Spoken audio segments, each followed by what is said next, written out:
Sometimes hell is not a myth and not a metaphor. Hell is a place where they bring you by a court decision, and where time stops being time.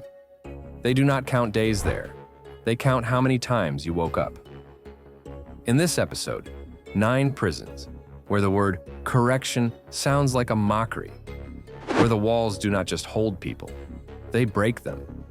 Where for the right to sleep, for a sip of clean water, for a piece of food, you have to pay with what you still have left, with dignity, health, sanity.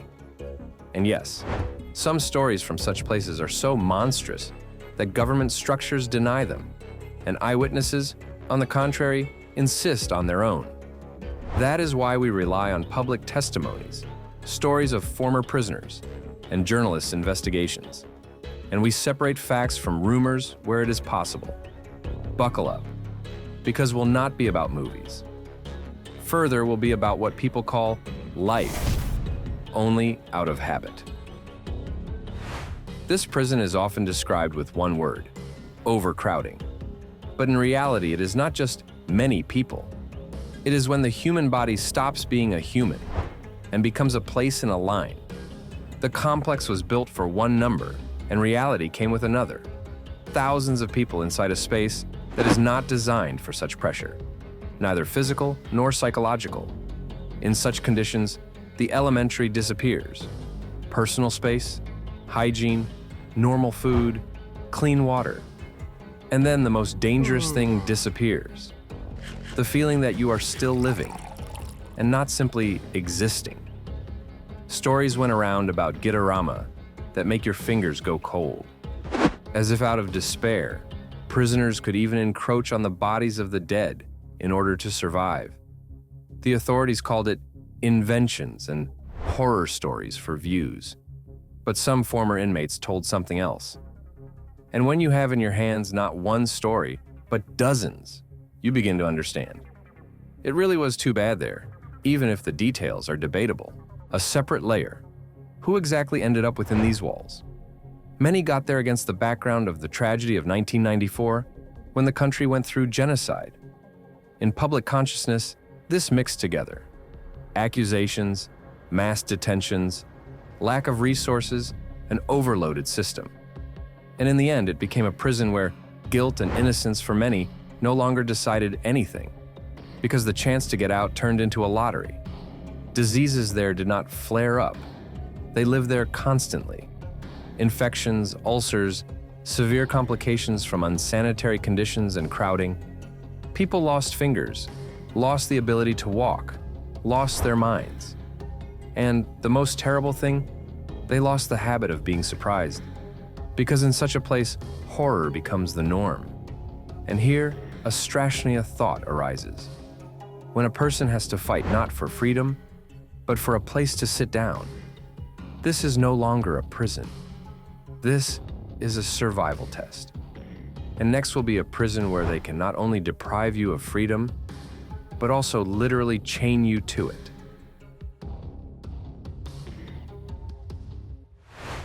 It has a nickname like a warning, Big Tiger. Because according to those who went through this hell, it does not simply punish, it chews a person slowly, day after day.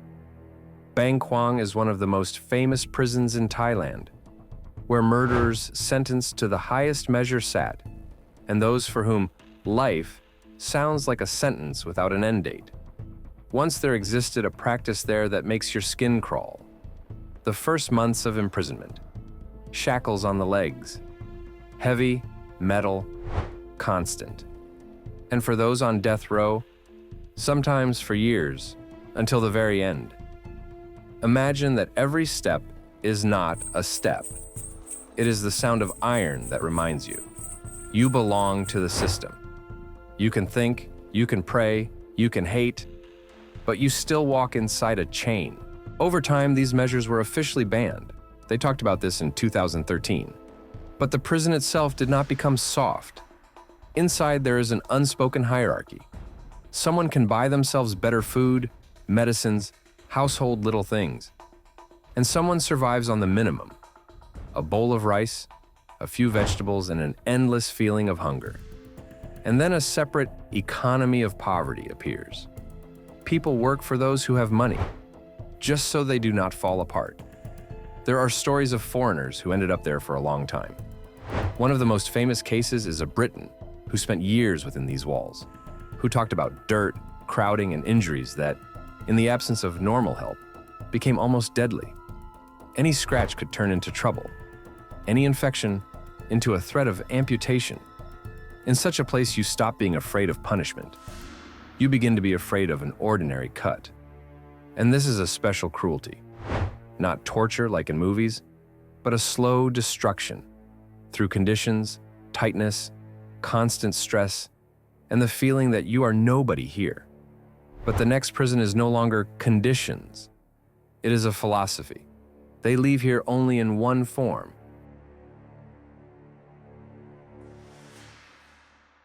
It is called in different ways.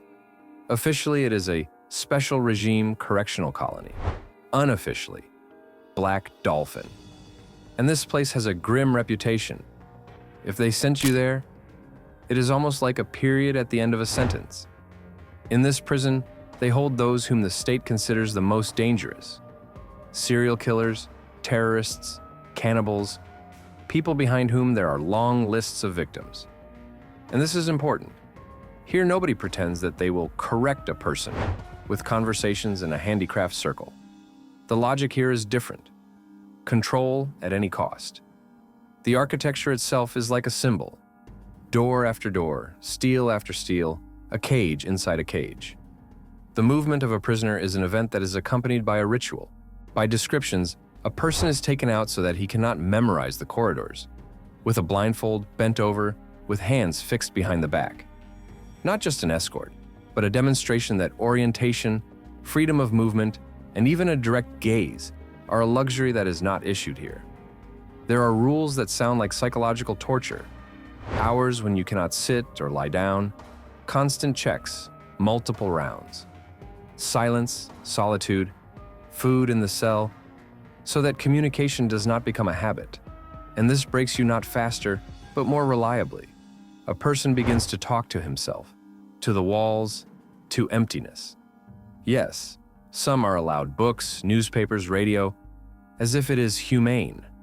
But when your world is limited by concrete, and the window shows not life, but a piece of sky without a horizon, even a book becomes not a rescue, but a reminder that real life is somewhere in another universe. And the most terrible thing, staff, according to some testimonies, treat such prisoners as non-people. And when a person stops being considered a person, after that you can justify anything. And if you think that it cannot get worse, wait. Now, there will be a place where America keeps those to whom it is ready to give a last room, the size of a closet. San Quentin, a name that sounds like a legend. But this legend is not about romance. It is about fear that is older than several generations. The prison has been operating since the mid-19th century, and in some sense it is visible in everything, in the tightness, in the tiredness of the walls, in the fact that many elements of the system seem to be stuck in the past. Cells here are often so small that two people inside is not neighbors. It is two lives on one shelf.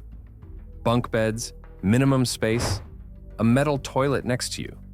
And all of this is not for a day and not for a week. Overcrowding for many years was the norm. And even when reforms happen, the feeling for prisoners remains the same.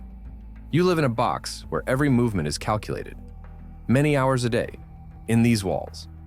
And because of this, people develop severe mental problems: anxiety, depression, panic attacks, fear of enclosed space. Not because they are weak, but because that is how a human is built. He needs air, both physical and internal. San Quentin is known for being connected with the death penalty. The execution chamber was located here, and many condemned spent years waiting for the outcome. In recent years, the system has been changing. Prisoners were transferred, regimes were revised. But the prison itself remains one of the most tense points on the American penal map. And there is also what people from inside talk about: unspoken segregation, and a Jeska division into groups, which dictates where you stand, who you talk with, how you walk, and sometimes even how you survive. If in such a place you break the street rule, you can be punished faster than the administration has time to intervene. And ahead, a prison where solitude officially becomes a way of life. They do not scream there. There, silence presses harder than a scream. There are prisons where they punish you with bars, and there is a place where they punish you with silence.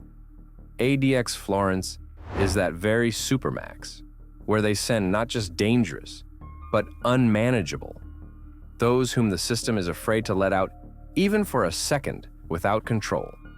There's almost no usual prison life here. There is no crowd, no yard with shouting, no cafeteria where you can at least sluchino see another person. There is concrete, steel, and a regime from which many people's psyche cracks. Most of the day, the prisoner spends alone, not in solitary as punishment, but in solitary as in the schedule.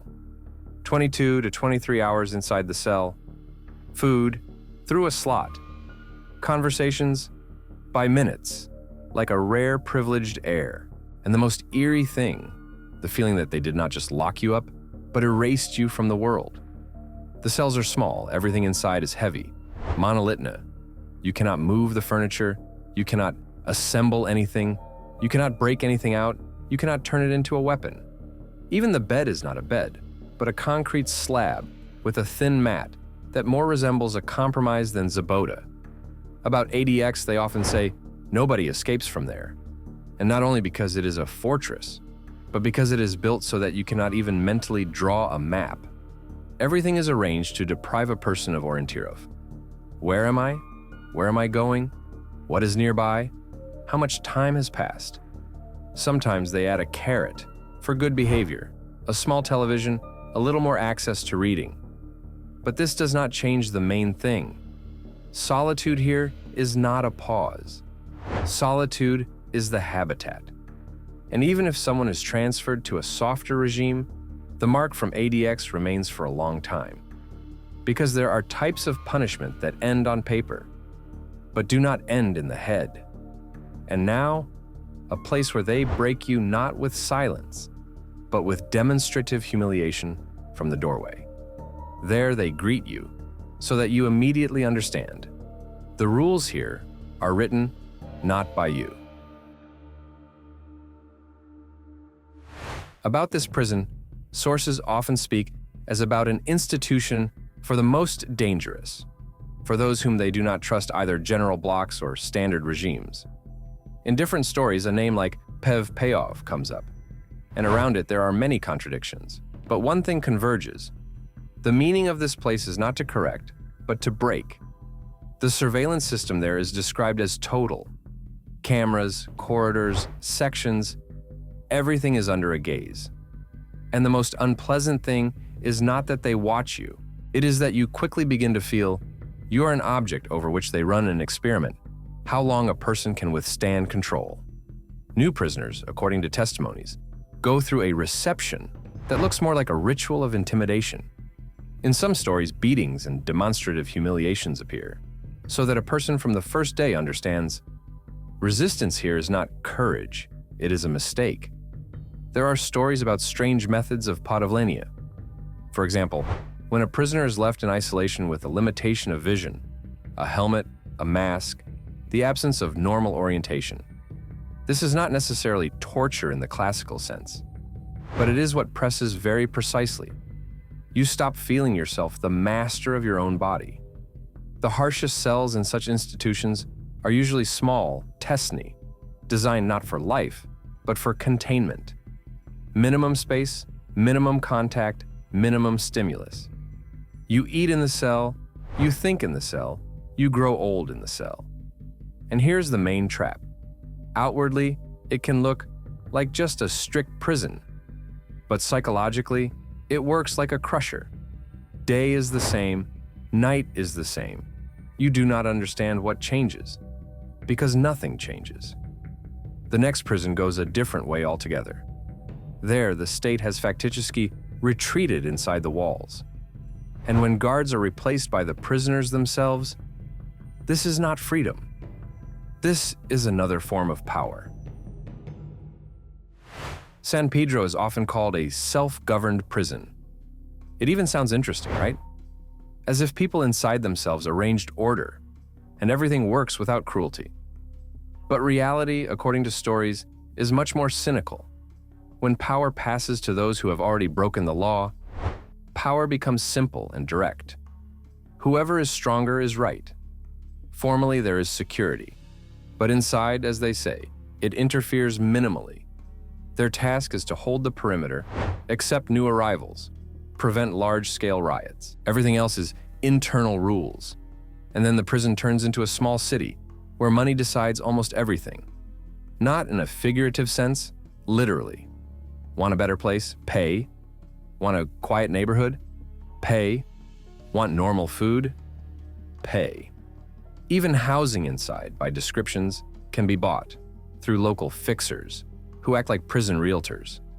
As a result, several layers appear inside, the dirtiest and most dangerous zones for those who have nothing, and more decent areas for those who can provide themselves comfort.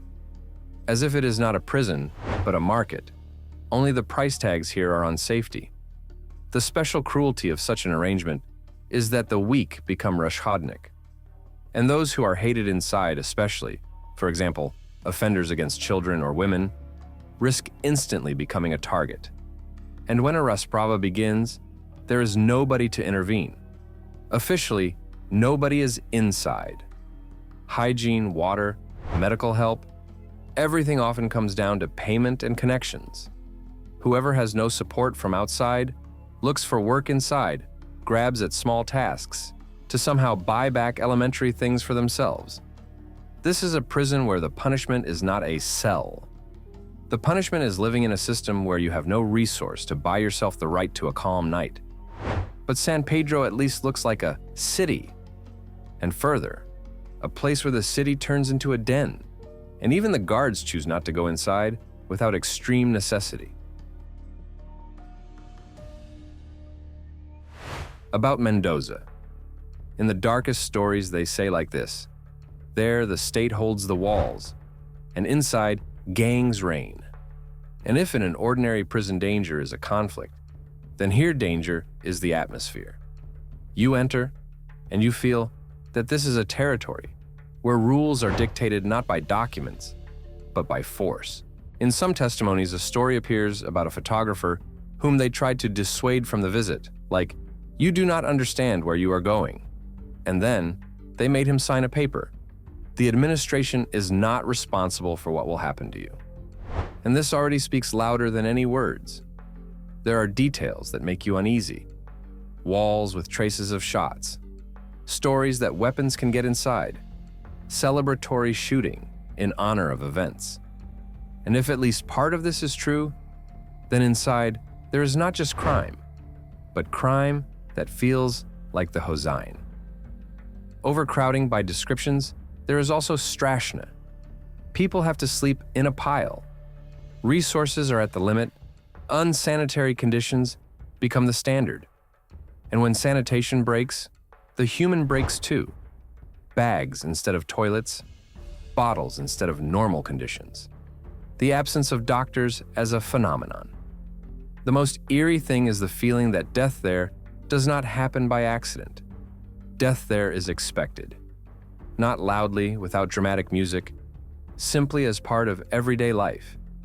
And this is the point where the viewer usually asks, how is that possible? The answer is unpleasant.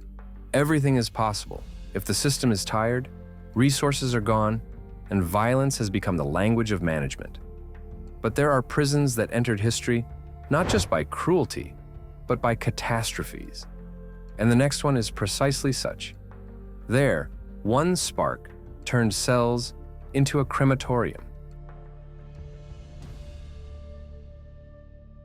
La Sabaneta, a name that many in Latin America remember, with a grim expression on their face. For many years, it was called one of the most cruel and uncontrollable prisons of the region. It was overcrowded so that the norm there looked like a mockery. Thousands of people in a space, rashitnum for hundreds. The most frightening thing is mentions of children among the prisoners. Someone came there together with parents. Someone, according to stories, could be born inside this reality. And this is not just ujasno. It destroys the very concept of what punishment is and who Wabshe should be responsible for it.